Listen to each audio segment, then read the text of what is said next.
We're getting closer. I don't know where it's at. Yeah.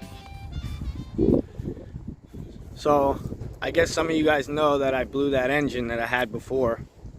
So I was not expecting for this to look like this, but when I pulled around the corner, this thing looked like a whole new outfit. I was like, this thing is crazy right now. This looks like a $20,000 boat right there. That's crazy.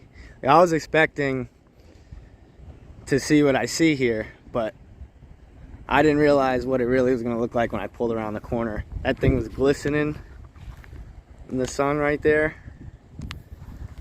Brand new Mercury Pro XS 175 Opti. We're ready to go, man. We're gonna drop this in the water in a little bit. Highest rating motor I could put on here.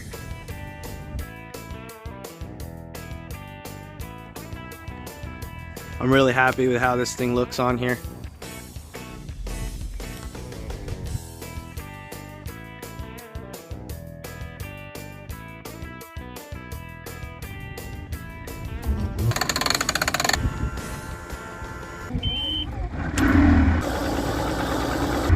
Whoa, what the listen to the power in that thing.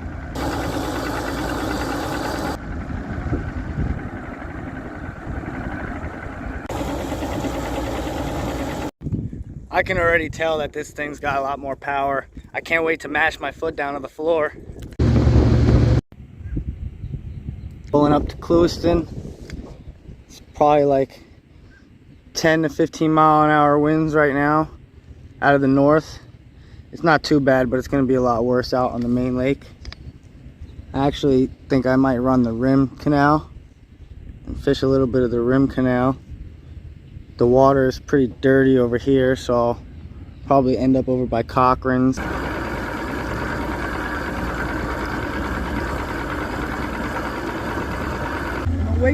No wake zone! No wake zone! Slow down! Me up at Jolly Rogers with a Pro XS. Now we're running. Now we're up and running again. I just dropped in over here in Clewiston. Going down our little channel canal here that leads us out to the main lake. This thing's peeing like a rape ape. It's ready to fly. But all fun and games aside, I gotta try and find some good spots where I can catch like a quick limit of fish, so that I don't waste my time looking for a limit. I can get my limit real quick. I can learn where to go when it's cold, windy. See if I can find where these fish are right now. I'm gonna make my way up towards the north side a little bit. 3/4 of a tank. We'll see how far I get. I should have a lot better gas mileage now with this direct fuel injection. So let's burn some gas. First rip with the new 175 Pro XS on the Bass Cat, on the Kitty Cat. Trim down. Let's rock.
Well, I just fished back here towards Moonshine. I didn't really want to go into Moonshine. I don't know why. I don't really trust it back here right now, and I'm not trying to risk anything. I just got this engine on here, so I'm pulling out of here, and I'm gonna fish more inside Cochran's Pass. Start on one side and then drift back. I don't think they're pulling up the spawn right now. I think the water temperature is a little bit too cold.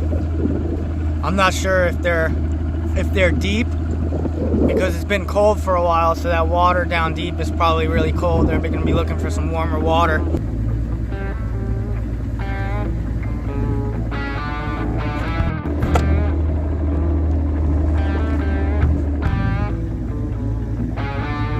Usually if it's cold for a long time, the water that warms up the quickest is gonna be the shallow water. I'm not sure if they moved up shallow yet. I'm sure some have, some probably didn't. Not really sure where to look. I'm just gonna kind of look around. I'll look for like cleaner stuff. Although they'll still bite in dirty water, to tell you the truth. I've been looking for clean water for quite a while. It hasn't really panned out too well. I'm just kind of catching them scattered around. Big one here and there, big one there and here, you know. Cover a lot of water, and then you just pay attention and you finally get that bite. We'll go shoot over to the other side here.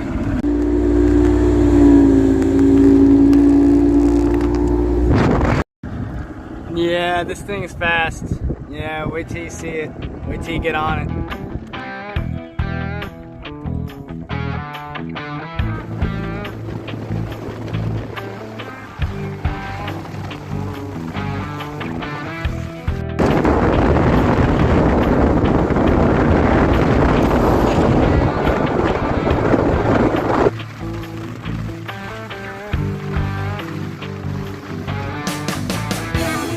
Fishing these cold temperatures, and I'm catching them off a jerkbait.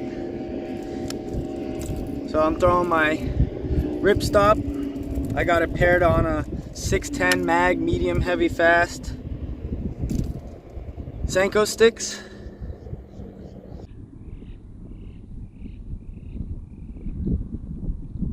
Bass Cat red and white. Okay, so I'm out here on Lake Okeechobee, Clewiston, Florida. Water temperature is probably in the low 50s. Temperature outside is probably in the 60s. Lows are like 40. The bite is a little bit finicky today. Kind of figured that I had to either trick them to bite today, or I had to get them to bite off of a reaction strike. I was throwing the stick bait around real slow, but I did catch my fish today off of a jerk bait. I have my jerk bait paired with my new Senko sticks, 610 mag medium heavy fast. I have a ripstop paired with 20 to 30 pound braid and a fluorocarbon leader. I wasn't catching them really up shallow. I was catching them kind of out a little bit. I figured that I would either have to trick these fish to bite something with a reaction strike, or I would have to kind of really finesse them and make them think that they were eating something that was dying. So I was actually not paying attention for a couple casts, and I was letting that jerk bait kind of sink a little bit, and then I started getting hit when it was sinking. So I caught one while it was sitting there, and then I started slowing my retrieve down. And when I would pause it, rip, pause, let it kind of sit, they would come up from, I guess they were suspended like halfway in the water column. So they would come up and they would hit this jerk bait. I wasn't really catching them off much else, so I kind of just stuck to it. I fished a half a day, and well, we're back where we started. I'm gonna get the truck, load this up, and we'll be back next week.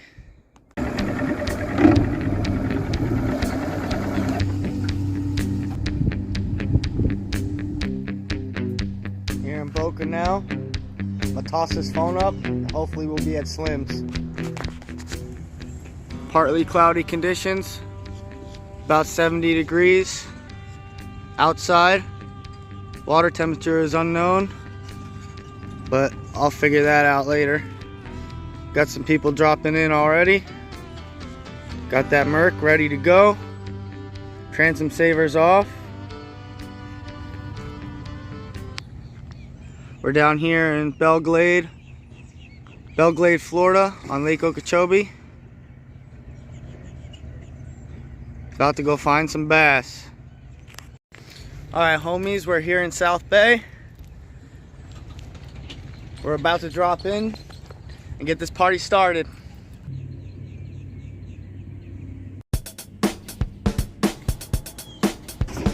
Whoa.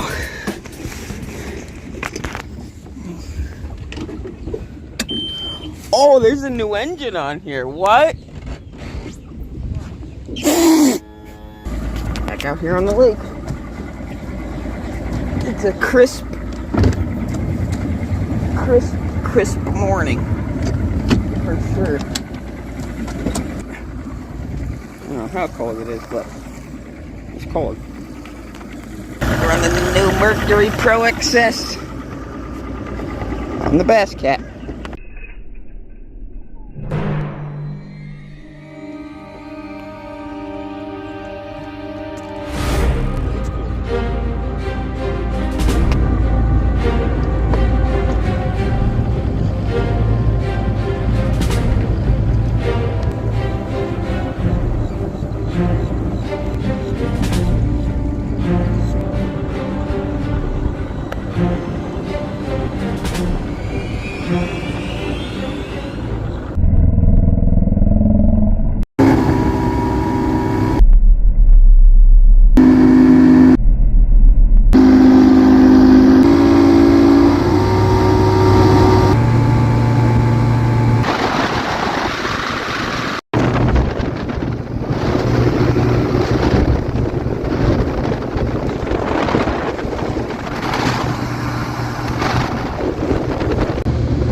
We didn't have to go, so we didn't have to go very far. This area kind of has a lot of stuff mixed in here. Some birds behind me you probably can't see. There's quite a bit of stuff around here. Looks pretty decent, especially back there around the corner. Look around the corner over there. There's a lot of this isolated bulrush and stuff like that. I don't see any reeds mixed in, but we'll throw some chatterbaits around. Throw some fat aces. Let them soak.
Froggy.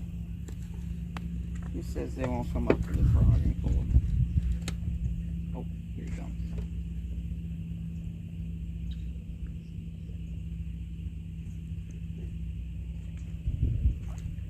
Ooh, it's a good one. It's a good one.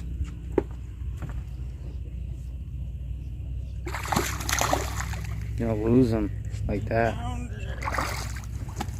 Yeah. Gambler popping frog. Senko sticks. It's a nice chunky one. It's cold. It's cold. Feel. It's a nice chunky healthy fish for sure. Nice and healthy. Solid. It's not scrawny. It's been eating good. He was hungry. He ate that frog pretty good too. Grew up on it. fatty.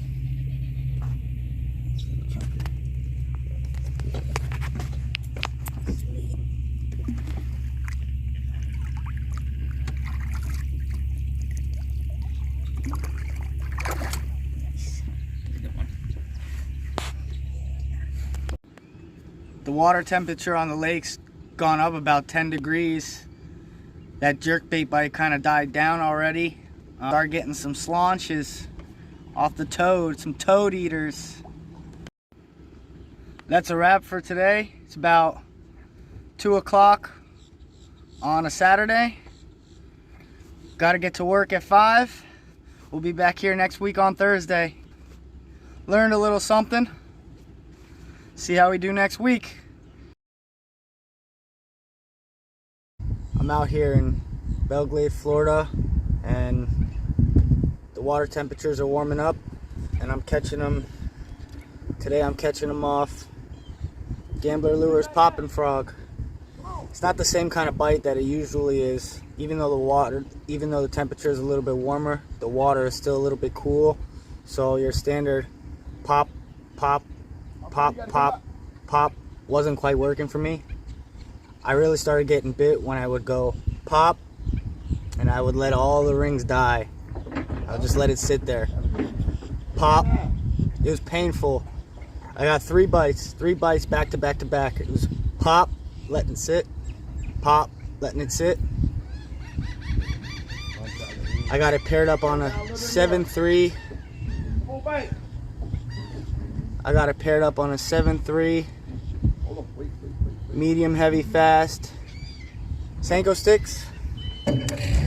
I like that 7-2 frog rod a lot for it, but I've actually been using this 7-3 for a few months now. Let's see if I can get this untangled here.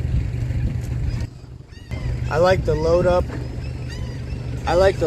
in the bend on this 7-3 medium heavy for my frog. I like how it really just flings it out there, and my accuracy is on point with this. I have a pretty high hookup ratio with the frog in this medium heavy, so I've just been rocking it for quite a while. It does the job for me, so if it ain't broke, why fix it? I really think that this frog bite today needed to be a little bit slower.